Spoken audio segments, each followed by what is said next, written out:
My clock says it's gone 9 o'clock. Good morning and the warmest of welcome to our finance and performance today. I am going to open the meeting myself with Karakia. Lord, thank you for bringing us together here today. Thank you for the opportunity to discuss what is important to our community and how we look after each other, how we look after our taio, how we look after our whenua. Thank you for guiding us every day, and thank you for all the blessings upon us. Amen. Okay, I have an apology. So Councillor Rawinia Parata contacted me last night. Her little boy was helicoptered into the hospital yesterday, so she will be there for the next few days. Josh is sick.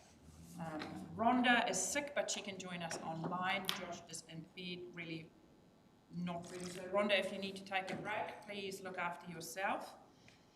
Can someone move those apologies? Moved by Councillor Pahuruhuruwai, seconded by Councillor Robinson. All in favour? Aye. Carried. Thank you. Any declarations of interest? No. I'm going to take you straight to page 5.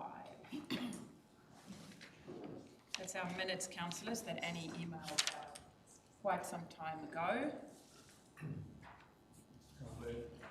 Moved by Councillor Cranston, seconded by Councillor Foster.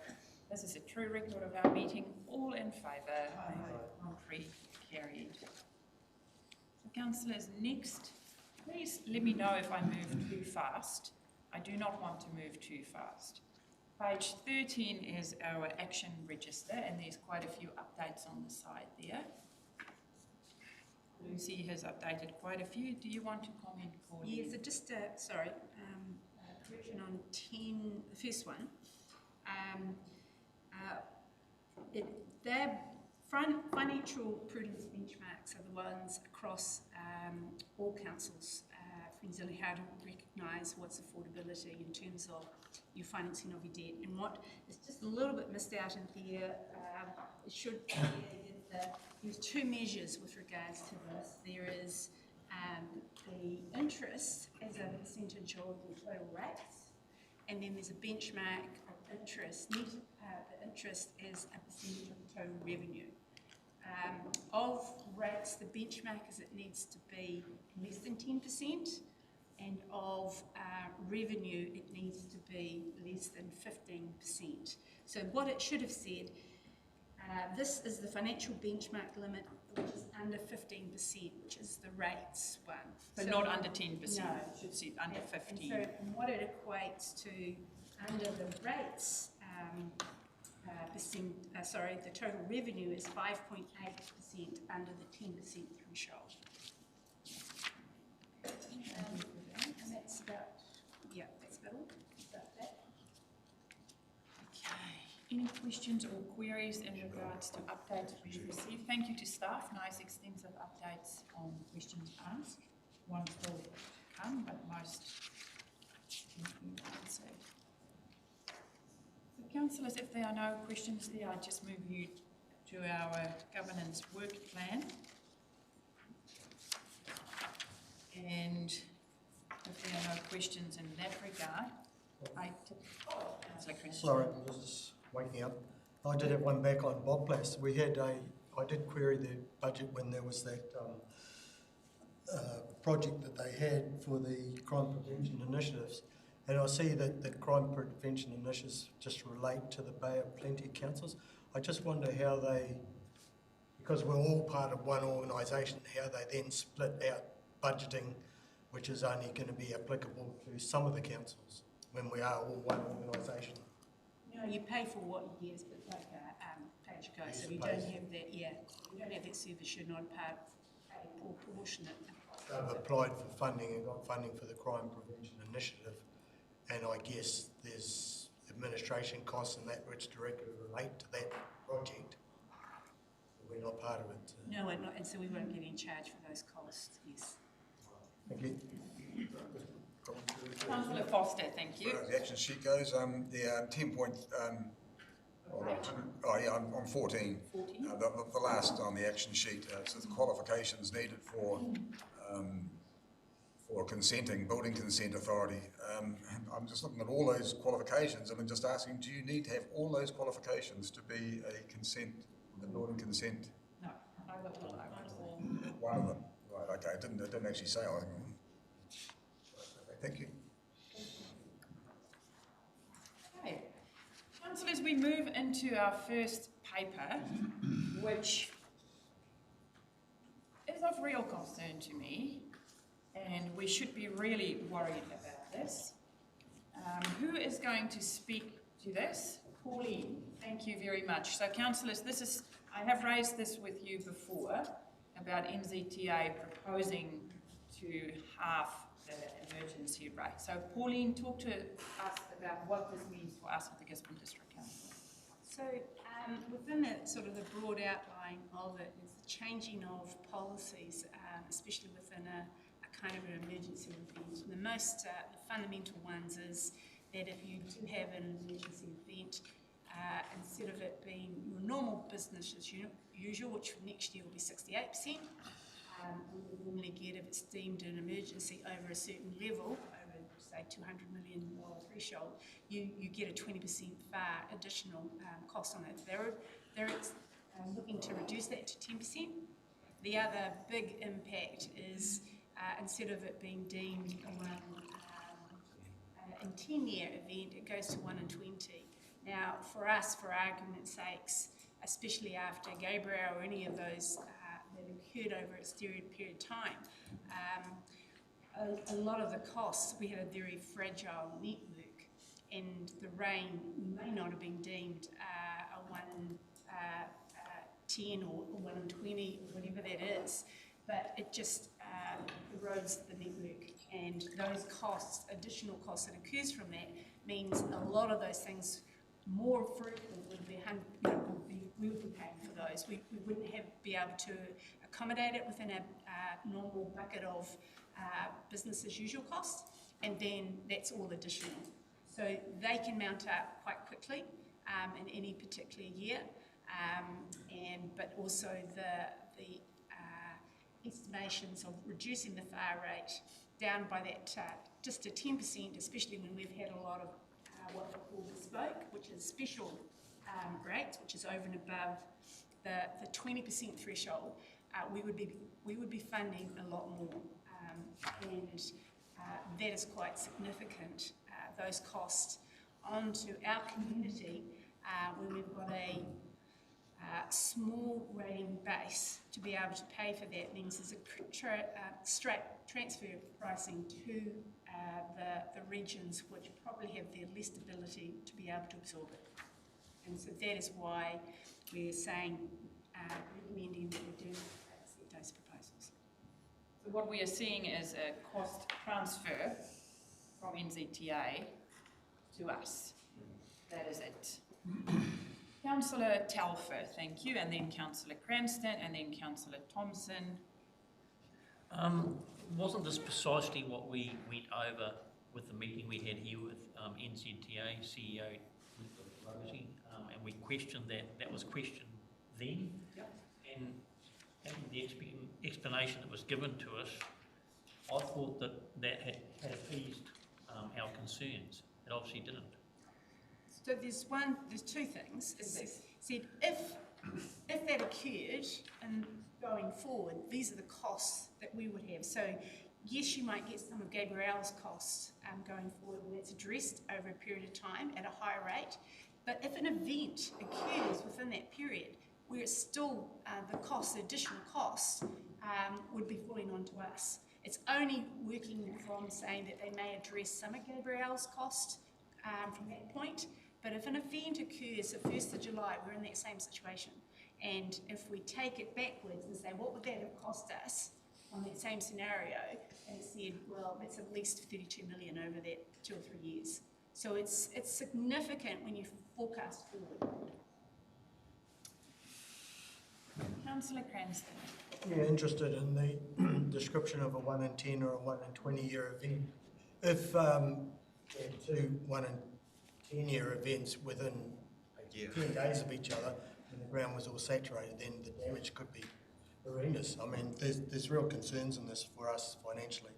So how described are the 1 in 10 year and the 1 in 20 year? Is it just a quantity of rainfall or river levels? Is it very described, or how do they determine those two? Good questions, and I was asking Dave Hadfield, what is the descriptions? How do they actually determine that, and what are the things with? And he said, well, they haven't told us what that is and what the parameters will be. And he said, I said, would that be problematic in terms of just your scenario that you have? And he said, yes, it would be very difficult for them to determine. I guess that's a little bit of an indication to make it harder to claim under it. But what it actually means and how do you define it is, as we understand it, not completely visible at this stage. The other thing I had, I don't know if it's a concern or not, but the dropping of the drought,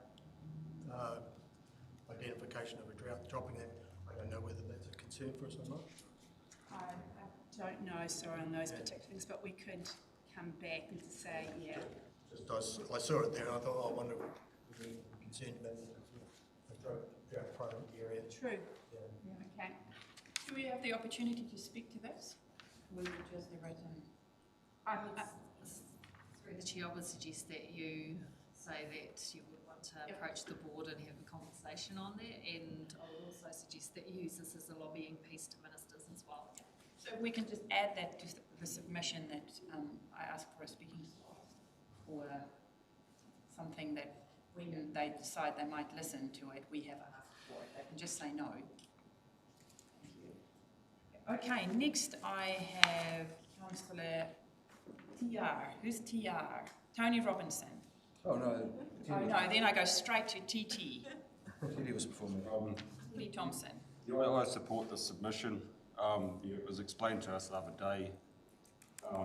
They don't have any money and they can't keep supporting emergency events at this level, and everyone's in the same boat. It's not just targeted at Gizzy, but because of our geography, smaller rate base, etc., it's going to hit us a lot harder, and it's definitely going to affect us.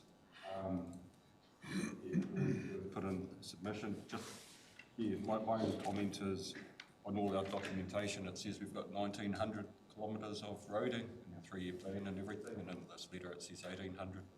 Suggest we bump it up. Just at the end of last year, they were doing a centre line, and they were most up to date is 1,800 based on the RAM. So that is what we've got. So that's why this has got the most up to date information with it. And they take it. Why you think, well, how did we lose roads? It is it's basically just from the classification from the centre line. Where does it come from there? So that's why that information is in there. Councillor Alder. I wasn't. Yeah, I did want to speak, but I was in the wrong order. That was all. So it is me, straight up. Can I talk about the whole thing, or are we going through it in sections? If you want to talk about, so we're talking about this whole paper, the whole submission to the emergency work, absolutely. Okay, so sort of looking at it from afar, this is what this government is up to. They're trying to save money. They're also seeing, I think, the horrible inefficiencies that we're all seeing in our roading maintenance and build and traffic management. The only tool they have is to put the squeeze on our funds. Our only tool is to create policies whereby we can do things more efficiently. I'd like to go to page 31. In the highlighted area, there's a 20 to 25 million saving through this move. And then the impact of change. This could incentivise more proactive maintenance and resilience focus from us. So there's an admission they're making a saving, so we need to say, well, we need to be able to share in that saving to increase our resilience. If you then go to page 33, point 3 down the bottom, they're asking what incentive would you need to improve the resilience of your transport infrastructure? And I had a go at this without trying to cross the line.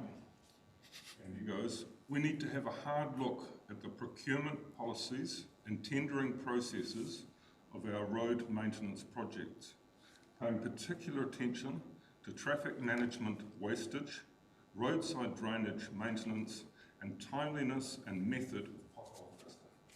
Through this, we can empower staff to achieve our goal of a more resilient transport system at an affordable price. This is what I think they're trying to get us to do, to have a hard look at what it is we're doing. We can, and I agree we need to go back and say we want more money, but we need to ask for money to improve the resilience. Just a comment on page 38 to the graph that shows the increasing costs of both maintenance and capital. It would be very interesting to see in that graph how much traffic management has increased since 2016. And I think a significant increase and really a bit scary.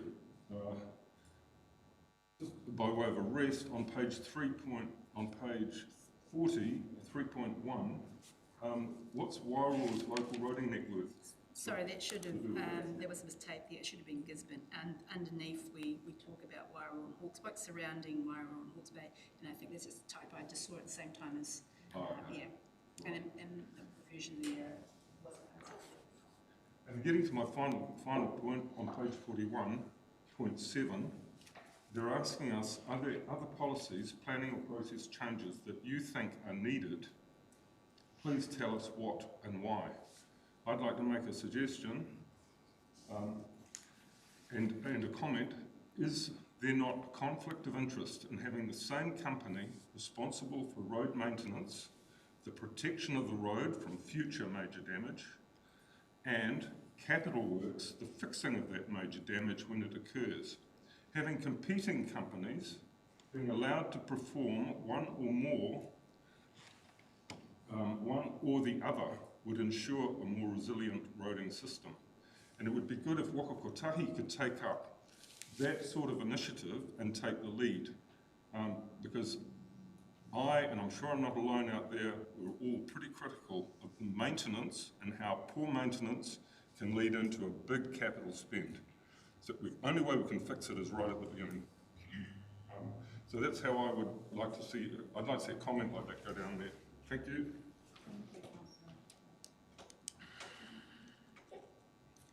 So just the other things, you're quite right, with regards to resilience, we would like to know what that is and how that can be incorporated, because as it's identified in here, our geography is pretty vulnerable, and how we do things, we need to be looking at that going forward. And that's part of the overall scan of the road network that is occurring. But just to give you for your reference, and as part of this initial discussions that were with Wakate, and how the emergency works funds were being approved, if it had been a deterioration, but deterioration of what it was with the level of service before, it was likely to get approved straight off. There was little due diligence. Virtually, it was pushing to the stage where you had to do a business case to reinstate.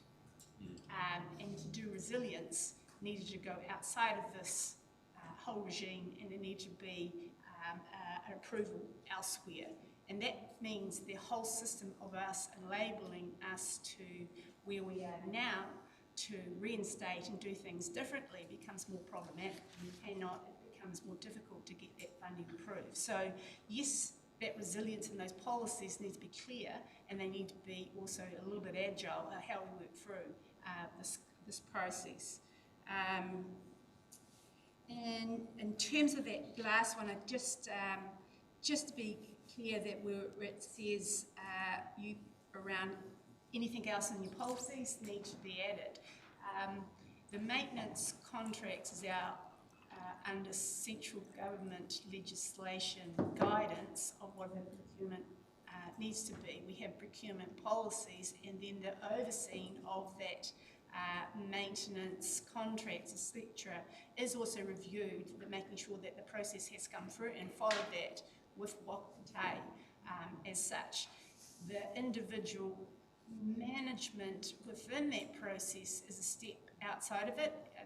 The only process that they would come in for your own operation would be considered as when they do audit. So you're asking for an individual procurement operational things within the councils per se, and it's the policies that they were more perhaps referring to as what do they have, and what are they operating, and what have they got access to. So it would be good to know, you know, if there's other things like climate change, what are your aspects to these kind of events, what is it, how do you be agile in terms of getting approval, that kind of, as opposed to an individual specific things with the council per se.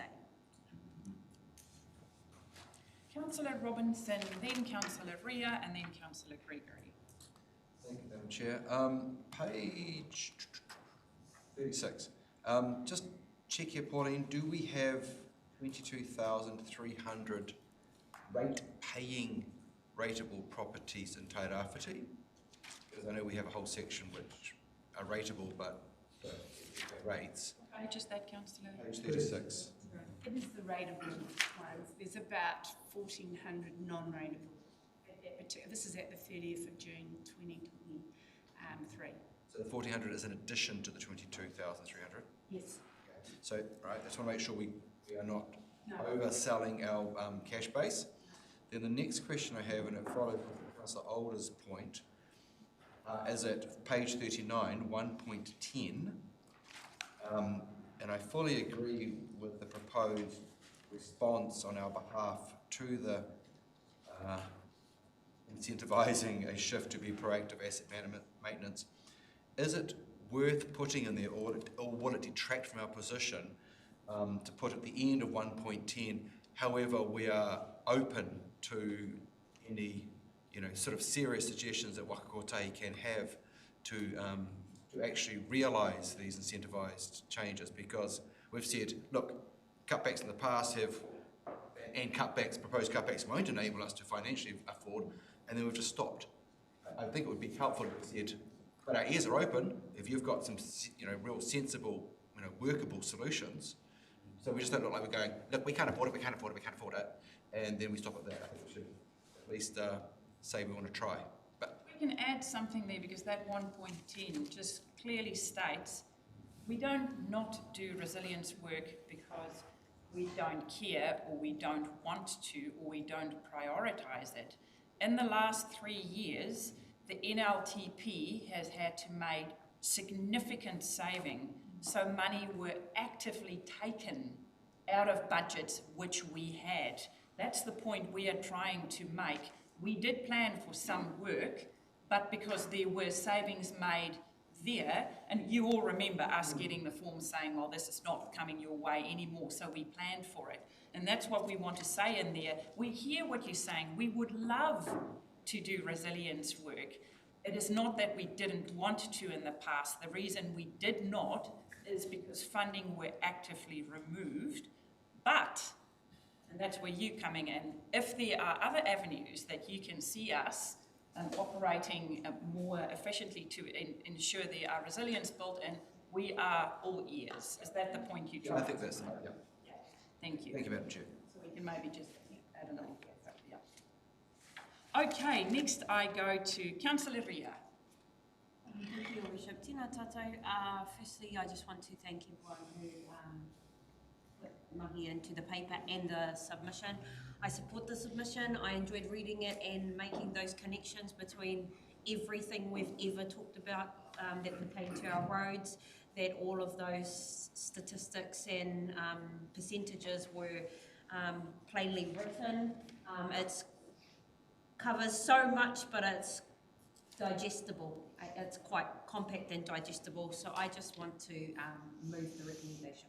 Thank you, Councillor Ria.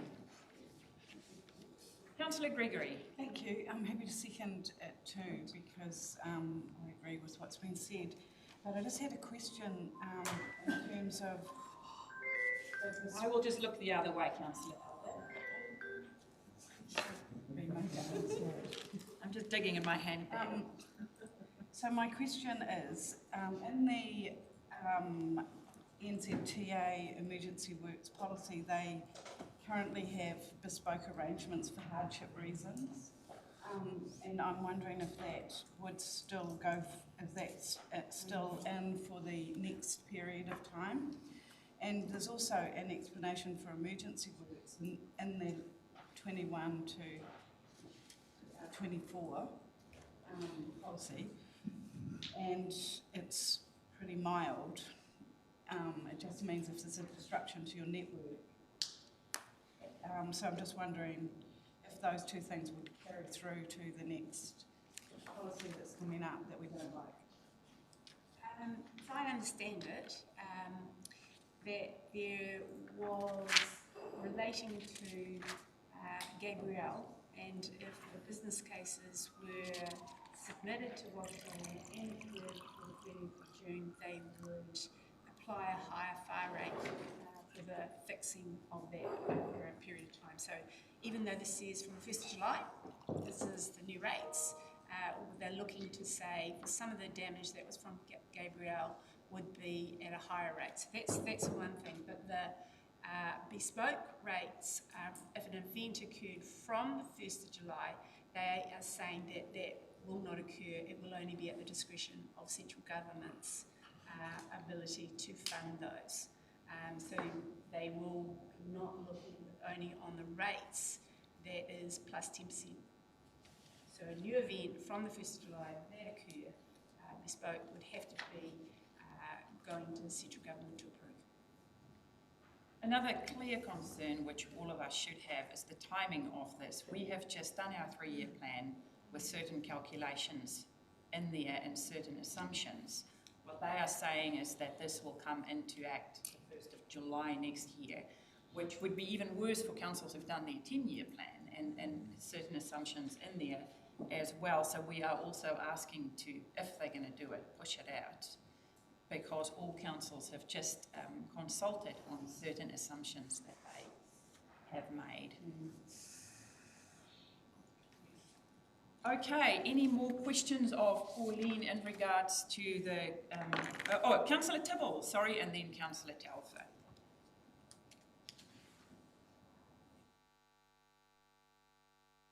Morena Ronda. Morena tātou. Firstly, I want to say that I support the submission and I really like the way that it's written too. I suppose my question is, while the cost of transfer is really our issue that we can't afford it, worst case being worst case, I heard Councillor Alder suggest that we might have to go in and do cost savings. What's likely to be our outcome if we are rejected and our practice moving forward? Just so I It's just like, so if we reject the proposal, Councillor, No, if the proposal by NZTA is rejected as a submission and we don't get our way, what's our next step? we'll have to go back to having a look at budgets, reprioritisation.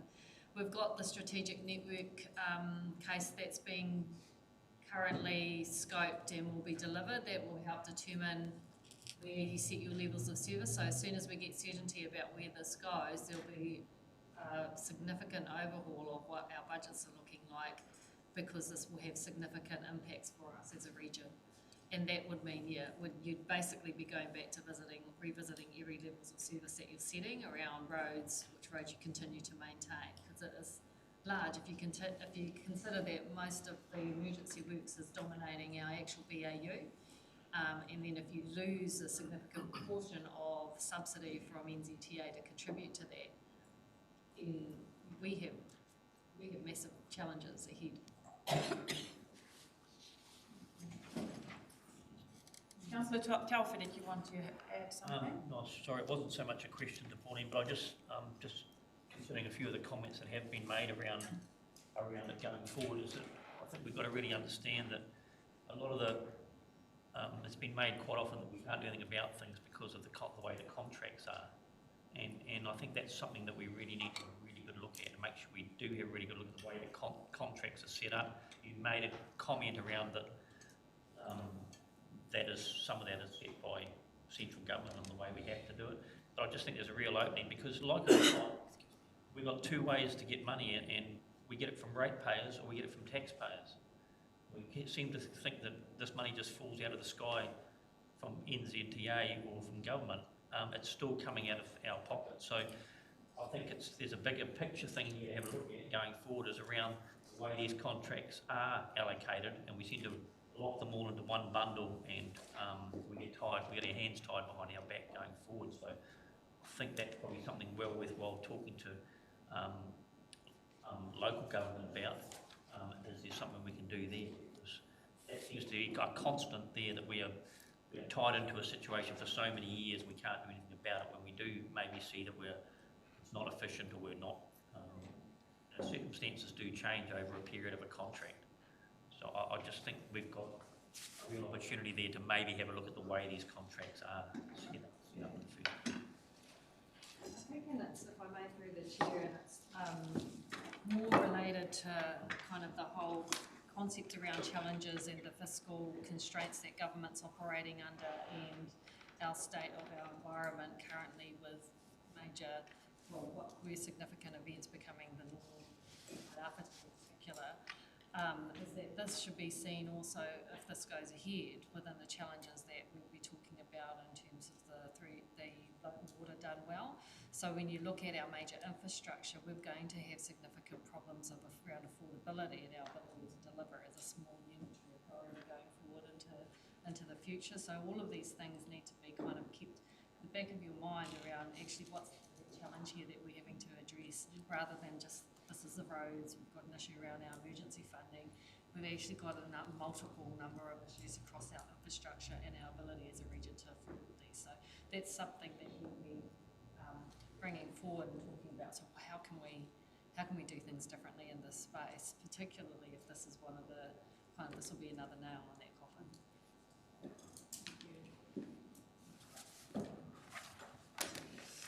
Okay, and you would be aware that I'm part of that transport reference group which have 5 other mayors. So there's a mayor from right down south, north, to the west, everywhere. Everyone is being represented.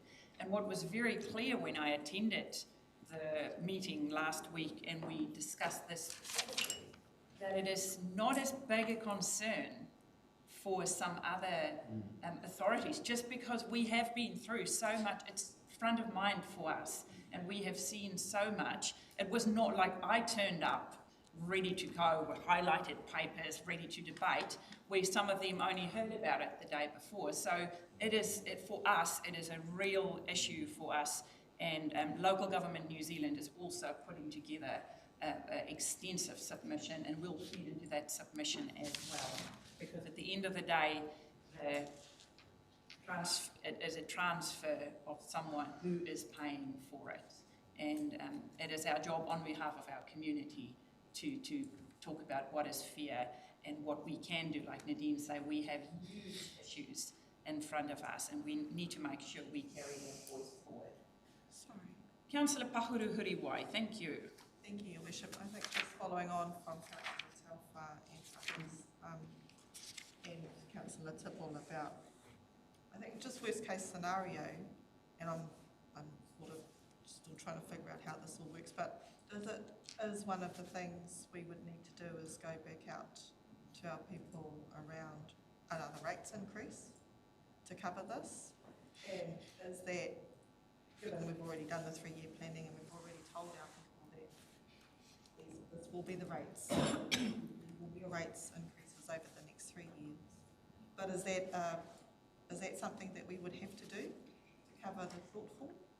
So there are 3 options: reduce level of service, and what you said you had to do, and what you have prioritised in order to be where you forecast to be. The others is you go over what you said with your rates and or your debt.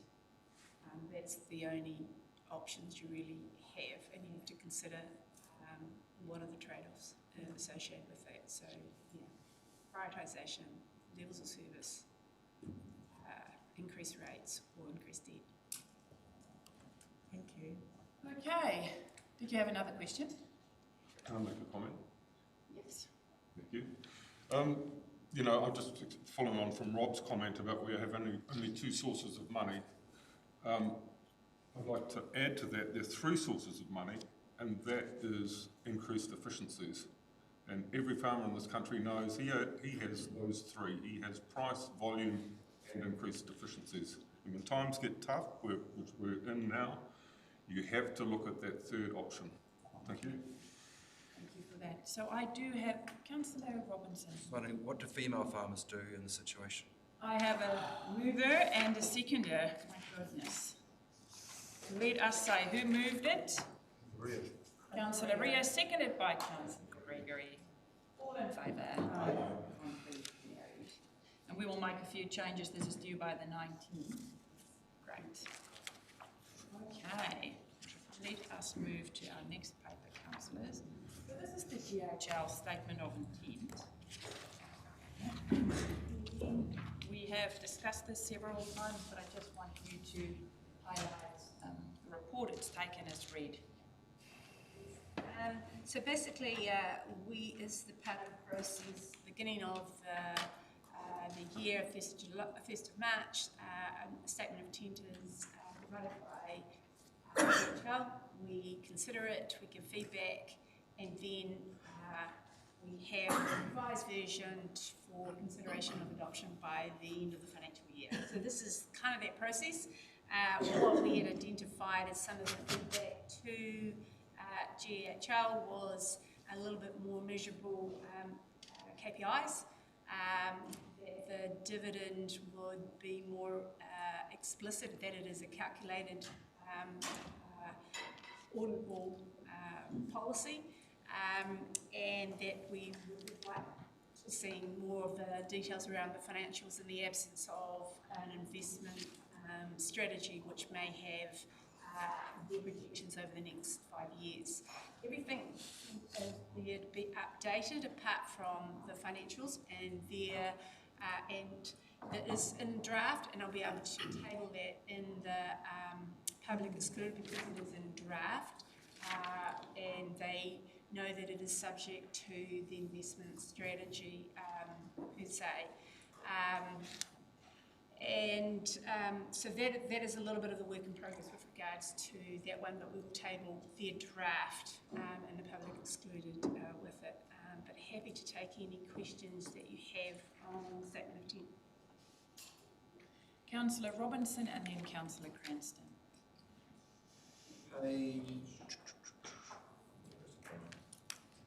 Page 48. 23, paragraph 23. The last two bullet points there regarding climate change. So include the environmental impact in any future investments and look to operate in a way that reduces carbon emissions where possible, and will assess any climate change risk and mitigate this risk where possible. Where possible provides a lot of wiggle room and is really nebulous, and I'm not happy with the term where possible, because if their obligation is to make it happen as their starting position, as opposed to not making it happen as a starting position, makes a big difference as to how they define where possible. You could fail to adhere to any of those by just saying, well, it wasn't possible for this reason or that reason. So I would love to see something tighter on that. This is our CCTO. We have committed as a council, and I think that is just too weak. So I'd like to see that tightened up. Maybe just remove the words where possible, or just remove the words where possible. I mean, you know what I'm saying, because where possible can be defined as two ways. Where possible, we look at it every time when we consider and we don't do it, or where possible, we look for opportunities and once in a while come along, and that was the possible. Councillor Cranston. Yeah, thanks for that.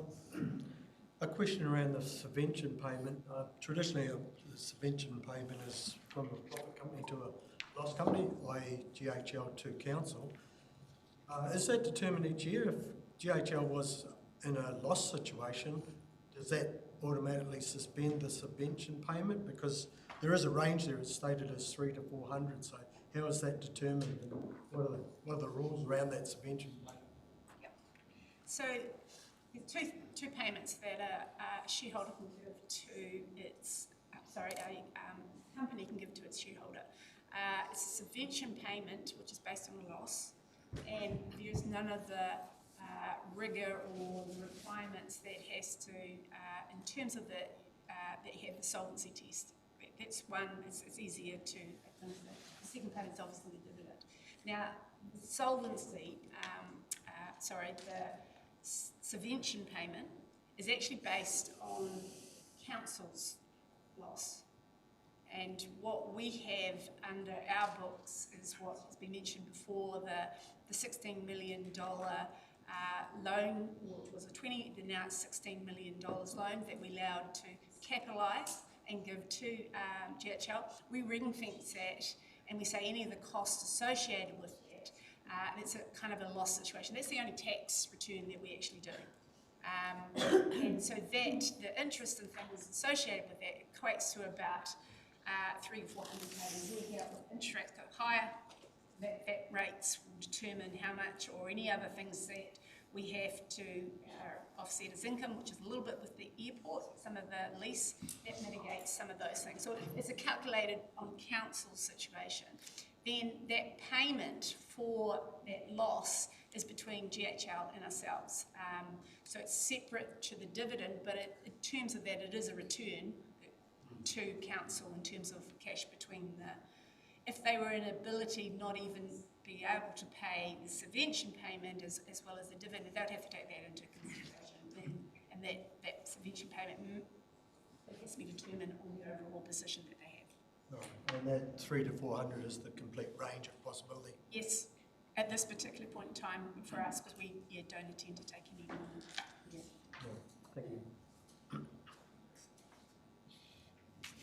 Councillor Thompson. Just on page 46, we're increasing the debt to equity ratio 7 to 10% to 25%.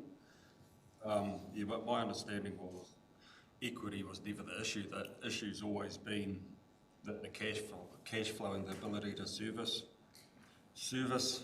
the debt. I just hate to say, hey, you guys can borrow up to 25% and just put them in a worse position than they are now, because the way I see it, their success is our success. If they're doing well, we're going to get more dividends and more back. I just hate to sort of be putting them in a worse position with the ability to borrow. There's two parts to this. There's the part where they're forecasting to be between 7 and 10%, but we would be like they have from its time to say, what is the maximum amount that we would be looking, what is the upper threshold, just like we have in our financial strategy. Your upper threshold for debt and these kind of considerations, what is the upper threshold? This is signalling that this is the upper threshold that we would not go beyond, and that's good prudent financial management to be able to include an upper threshold. They're signalling what they intend to have, which is between 7 and 10%, but the upper threshold is a consideration which they've had in the past to say this is the maximum amount that we'll be able to work on. So they do consider that within their forecast.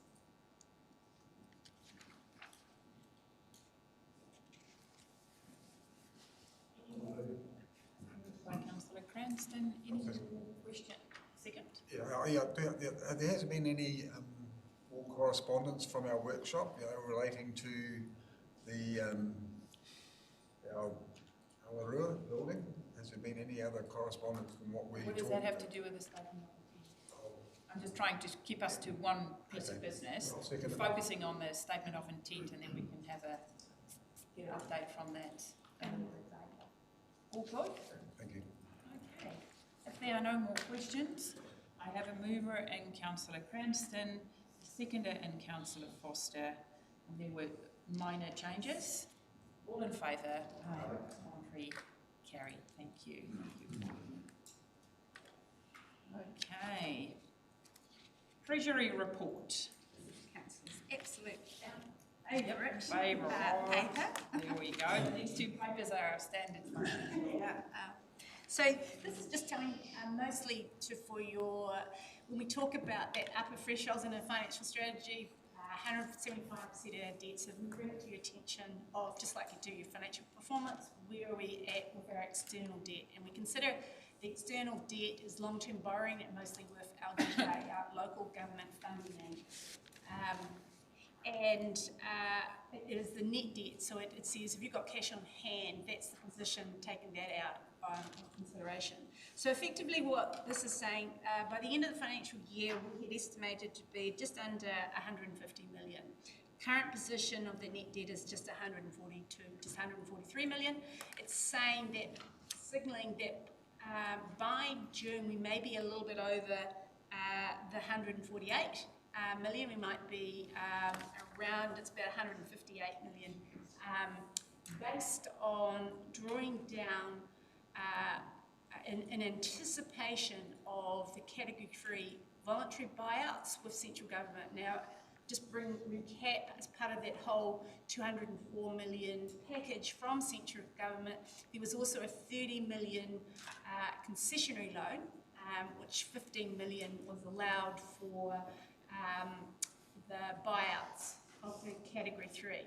Now, that concessionary loan, we still borrow from, and that's in our name with LGFA, but what happens is central government says we'll pick up the bill for the interest. And so what we're saying, in May, we'll be drawing down around 10 million, which is in the next few days, May, June, for that, in anticipation of when there may be settlements over the little while. So pretty much just an explanation of where we are, what it is, and what are a little bit of the forecast going through. But happy to take any questions on this paper. Are you putting your hand up or are you waving at me? Councillor Thompson. It's just looking at the numbers, it's like our debt's gone up 50 mil in 1 year, but we're saying our rates have only going up 11%. I mean, you could word that either way. You could put that rate increase onto the loan and say your rates haven't gone up anything, or you could put that loan onto the rates and say your rates are going up crazily. I'm just wondering how it's like we're putting everything on the loan and it's sort of getting swept under the table. The reality is we're having to pay interest on that and we have to pay it back. Just like if it gets put on the loan, it's sort of out of sight. That's sort of the worry I've got.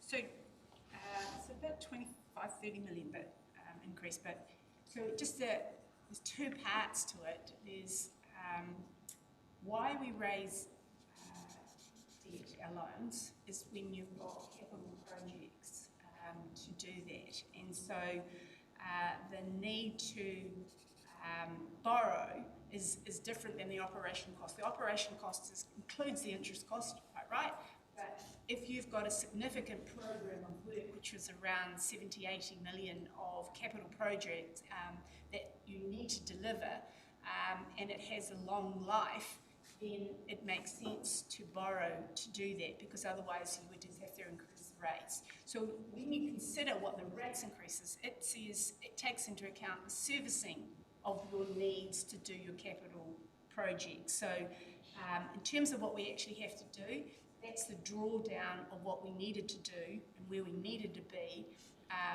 for our capital delivery of our programs. Not sure that answers your question, but we know that as we're going into the 3-year plan, our debt will increase because we have a significant amount of work to do, and we either don't do it or we increase it in rates, and debt is an intergenerational to charge the cost over time and make it affordable and know how we actually achieve it. But happy if that doesn't answer your question. It's like our previous paper, where we mentioned this change of government policy is going to put more costs onto us and increase our loan. I think if you said it's going to increase the rates, it's going to sort of hit the public more, because they think, oh, my rates will go up. If you say, oh, it's just going to increase the loan, they don't see that because they're not paying that, and it's sort of like it's swept under the table, but they're actually going to get hit worse down the track with the interest on those loans and having to pay it back. Like you look at June 23, our loans 124 mil, and then in our 3-year plan, 25, 193, 26, 221, 233. It's like it's gone up significantally, and it's like, because our rates haven't gone up, we're sort of not worried about it, but I'd be more worried about it. The two levers that you have is debt and rates, and you're quite right. When you borrow, you have to take into, and the benchmark for affordability that can be paid is 175% of, that's what you can borrow up to, but you also got to pay it back. And so that consideration of what that is in how the rates are, because that's the operational cost of servicing that debt. Yes, the rates could go up higher than what we anticipate. That is always a risk. And as it says in the financial strategy, if that does, then there needs to be consideration of prioritisation.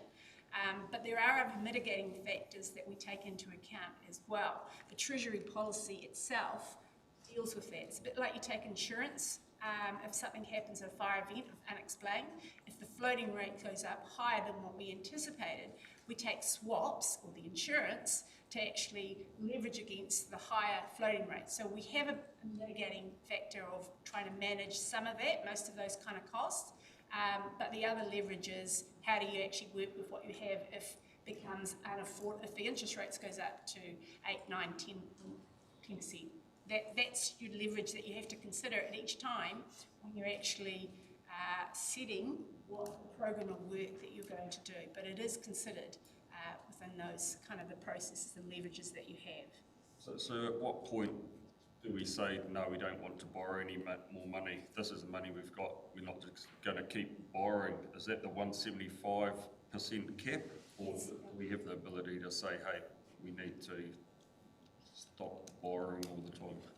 You have the ability to say, no, we're not going to borrow anymore, but then you would be saying, we won't be able to deliver those. So that's the trade-off. You said, that's what it is.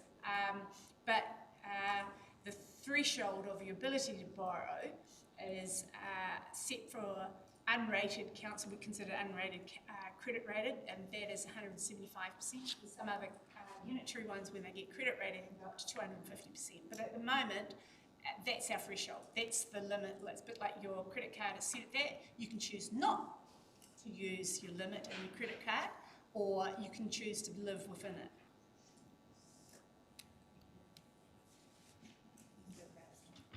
Yeah, thanks. The interests are getting to a really concerning level, but it's not unexpected. The actual weighted cost of funds is 5.12%, which is above what we'd benchmarked prior. What's our LGFA advantage over the bank at the moment? Is it considerable, or? It's always cheaper with it. It always has been at least a half a basis point or something like that. It has been considerable. In terms of the short-term stuff, which is commercial, banks tend to be more competitive in that regard, but the longer-term LGFA are definitely more competitive in that. Do they work on a margin under the bank margin? Theirs is their portfolio and what they can actually go out and get, and so it's basically it's their amount of ability to borrow. Just to be what we're forecasting within the level within those 3 years is 4.8%, because the interest rates are starting to go down, and then we've also got some of the impacts of the 0% $30 million conditional loan as well. Historically, we've always been sort of 0.5 under bank margins. Around about it, but I'd have to come back to exactly what it is. But when we go out to the quotes, have always been significantly in the back, apart from the short-term stuff with the commercial banks is. When you say it quickly, 0.5 doesn't sound like much, but with the amounts we're dealing with, it's actually quite considerable. At the end of the day, we take a look at what we have to do. Then, Councillor Thompson's point, how do we pay for it? And what is affordable by the community? How can we structure it in a way that is the smartest possible way and the best deal for the community? So it's always a weighing up on how to structure it best. And we do get excellent advice monthly from PwC, obviously. Any other questions? Councillor Foster. Yeah, just on page 66, table 8, at the bottom of table 8, liquidity over existing external debt equals 110%, and our current position is 140%. Is that a concern? No, the 140% is good. That means we've got more money than what we need to, and it says you need to have your liquidity, you need to have more cash than you would expenses, and that's saying you've got 140%, so that's actually in a better position. Yeah. Thank you. If there are no more questions, do I have a mover for this paper? Moved by Councillor Telfer, seconded by Councillor Cranston. If there's no more discussion, all in favour? Aye. Contrary, carried. Thank you.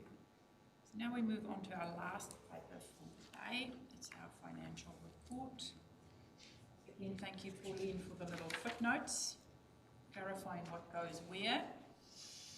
And we'll take this as read. Do you want to open up and highlight a few things? No, this is the position of the 30th of April. We've obviously got 2 months to come in towards the end of this financial year.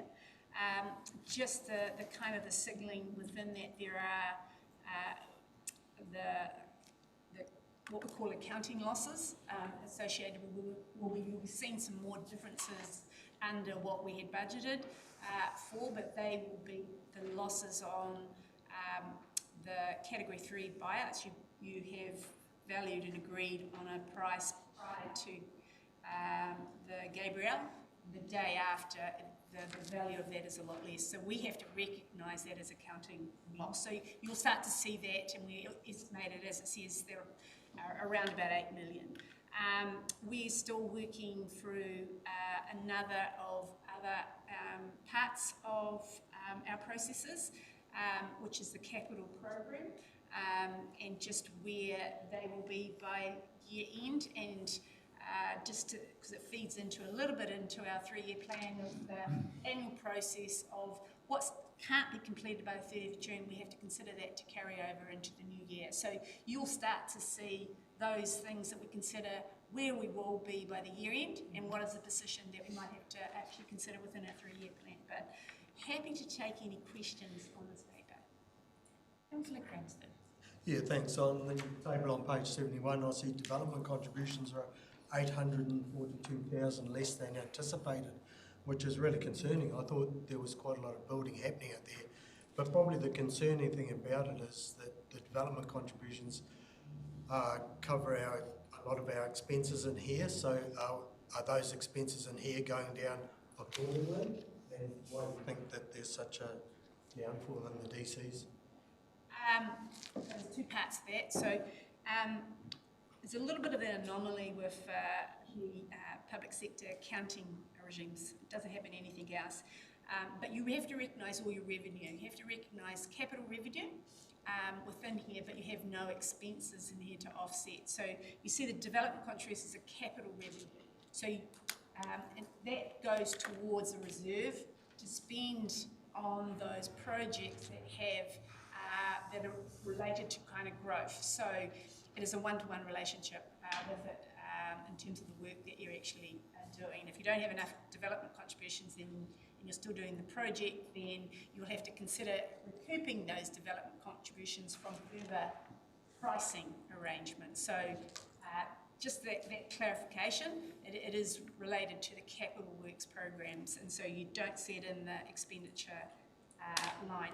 As to the development contributions where it is now, I can't I'd have to get a little bit more information, and maybe we can do as a kind of recap, as an action point, and find out from the strategy and finding the building consents where these processes are from where we expect it to be, and give you a little bit more update on that. Yeah, it would be interesting because it's just kind of saying there's considerably less going on out there than I thought, or we thought was going to happen.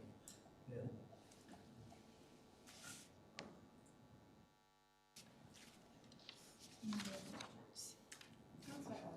Thank you, Your Worship. Page 76, just looking at all the major activities that we have, and it's unfortunate that Canberra's not here at the moment. His community lifelines and the amount they spend is significantly higher than the other areas.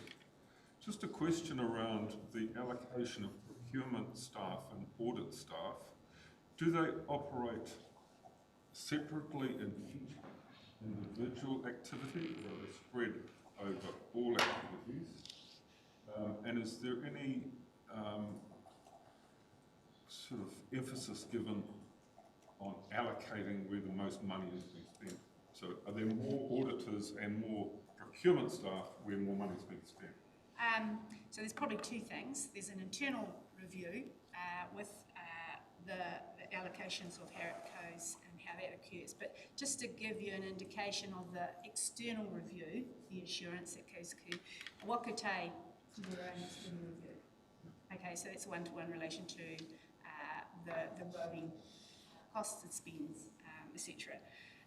In addition to that, the approach which you've just said from our external auditors, Ernst Young, they do it on a materiality aspect, and so they will follow what's more material, what is the expenditure, and they'll go through and they look at from the beginning to the end. So yeah, it's a mix and match. A supplementary, but our internal auditors and our internal procurement staff, are they across the board or centred in each department?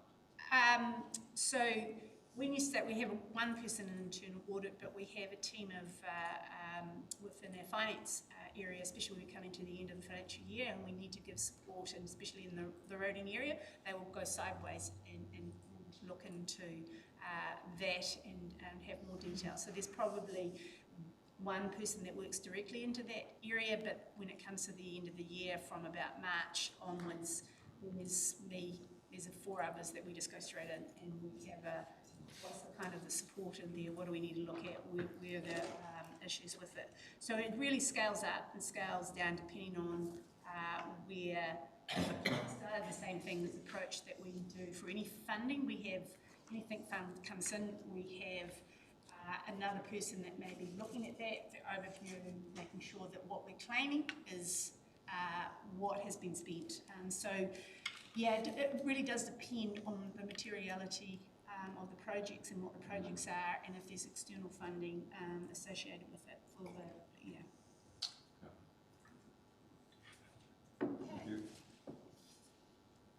Councillor Cranston. I didn't turn my paper over, there's stuff on the back. Page 76, we've got the table there. I guess this is a June 30 to June 30 budget, is our budget year? Yeah, so most of them are quite well spent, but I just note that reserves are only 21% spent of a budget of 2.5 million, only 512,000 has been spent, not just 519, so just wondered what that anomaly was.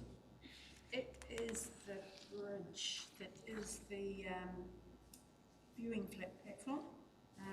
That is one of the saying that it might not be quite finished by the 30th of June, that it needs to be in the first quarter. That's one of them, and I would probably just double check there was, could have been the... It's not the facilities, is it, Pauline? Yeah. Would the bridge be under reserves? Why is the bridge under reserves? I'll double check. I have to come back for you. You've actually caught me on hot. Normally I know them off the and look at it, and it's been with it. But I will come back to you with regards to that. My apologies. Okay. Do we know the full cost of the Gisborne project? Do we see we're about to put it in front of us? That is around about what the estimates, which was about 3.5 million. And that's going to be in one financial year? Yes, no, they purchase it en masse when they've actually done the full service, review, due diligence associated with it, yeah. Okay, and under Liverpool Community's got a total budget of 12.6, and then it sort of identifies 3 projects, Kiwi Pools, Wainaki and the 1,000 Year Bridge, which comes to 5.5. So I just wonder what the other 7.1 million was. I think it's 78. It's 12 of the total. Yeah. I remember something, it was aha. And Nadine was saying it, and I didn't pick it up. Community facilities, when we were talking about carryovers and commitments that we actually had, in there's about a 2.5 million for the community facilities strategy, of which there was the multi-purpose building, and it was in the 3-year plan said that some of that portion, our commitment to it, was going to occur in this year. So that is included in that, and that's a difference of at least 2.5 million. And they'll carry over. Yeah, that's the yes. Is to, like that, you'll get some of those considerations that come from the carryover, but then finally we'll have a final assessment to see what is it that we've pretty much finished by the 30th of June, what do we need to carry over into the next year. Right. Thank you. Thanks, Spot now. Thank you. One last question on page 81. The capex on wastewater significantly higher than budget. Wastewater keeps coming up, and I certainly don't fully understand what the goal is, where the beginning is, where the end is, how much it's supposed to be costing us. I'm wondering if we could have a look at it someday. We're having a workshop tomorrow. And on wastewater. I've read that. Yeah. Good. It's really quick acting, isn't it? That is how you ask for something, Colin, and you get it immediately. This is how we roll at the Gisborne District Council. I'm reading a note against that, because it's quite significant, like in one January, February, March period. Just to give you clarification, is under page 72, when it talks about the wastewater. Most of the overruns that were there were from Gabrielle, the reinstatement and insurance that needed to occur, and the funding occurred after the adoption of the annual plan. So that's, if you can see where a lot of these ones are over the 100% or where they're expected to be, is because they're actually trying to reinstate after Gabrielle, in which case the funding from NEMA is contributing to those costs. There are no more questions. Do I have a mover for this paper? Moved by Councillor Cranston, seconded by Councillor Robinson. All in favour? That concludes carried. Thank you for that, and I now close our hui, and we're going to break for a cup of tea for 15 minutes, so we'll come back about 10:25. Ka pai? Ka pai.